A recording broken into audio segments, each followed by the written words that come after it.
be honest. We live in a world of hypocrisy and misogyny.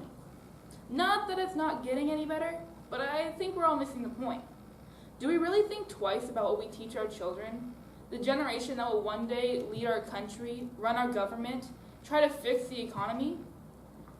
These little sayings that we all grew up hearing, little sayings that to the older generation really don't mean much. It's just what we say because we hear it so often. You say it to your children, it just goes back and back and back.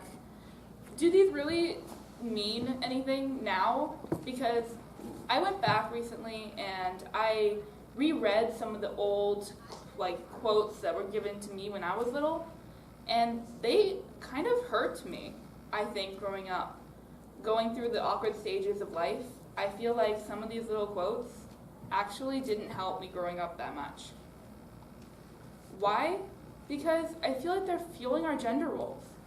I feel like we're just not giving our children the power to run our country the way that we should be giving them. So my TED Talk is going to be the 5 quotes or sayings that we were told as children that hurt us growing up. Number 1, how many of the girls here have actually heard the quote when they were little, that's not ladylike? Don't get mud on your clothes, or let your brother or your dad do something. That's actually a lot more hands than I thought there'd be.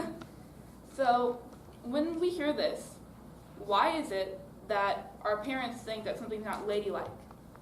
Our imagination growing up is so big, we think the world is so great and open to us, and that we can make huge jungles out of just a playset in sand.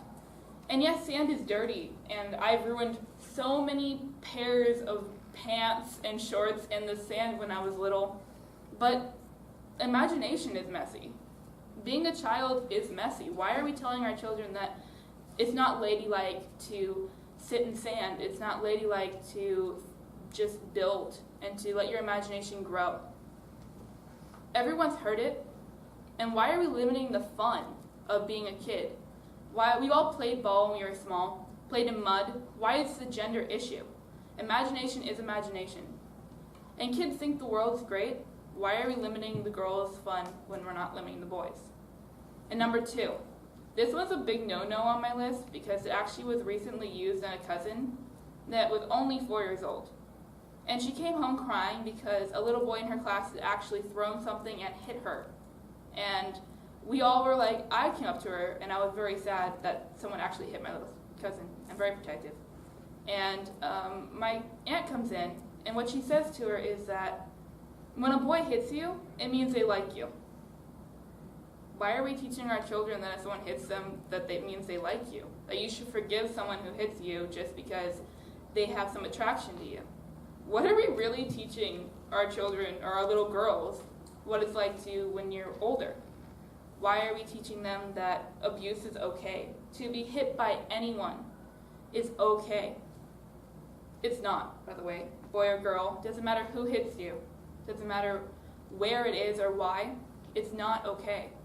Yet we still fuel this horrible quote saying that if a boy does hit you, it means that they feel love for you, that they feel attraction.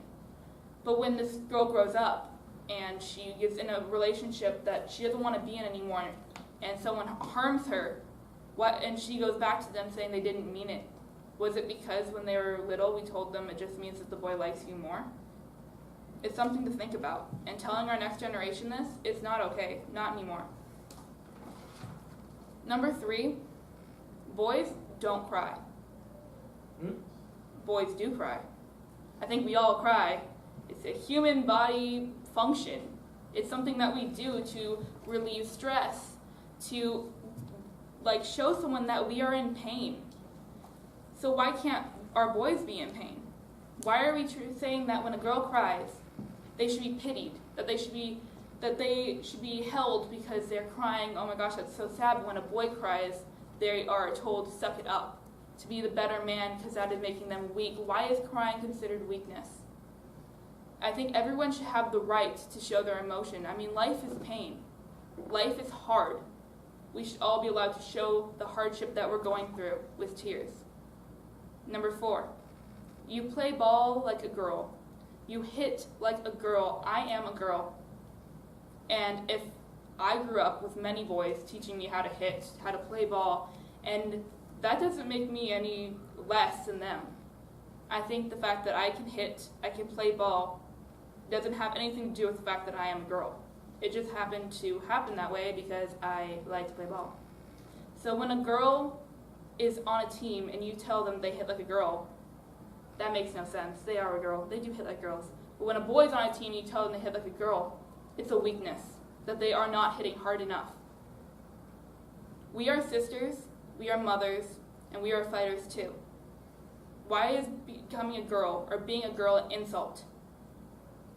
If I hit like a girl, fine, good, because it means I hit strong. And 5, boys will be boys. We've all heard it, and usually it's an excuse to treat someone badly. That boys will be boys, they can have fun, they can throw, they can be destructive in class. No, let your boys take responsibility for their actions. It doesn't matter how old. Truth is, we should teach them off younger, that they are equal to women, that when a boy does something wrong, they should feel the consequences as the same as if anyone else did something wrong. Boys will act appropriately. Both boys and girls will be equal, and that's final. Equality should be the one lesson that we actually teach our children, because it speaks to all the next generations, the generations that will one day be the only thing left of us. What we'll teach our children will carry on. Like all the little things that your parents taught you, they've learned it from somewhere, and we learn all of our little mannerisms from something, and your great-great-grandchildren will have something of you. So make it a good thing. Make it count. Thank you.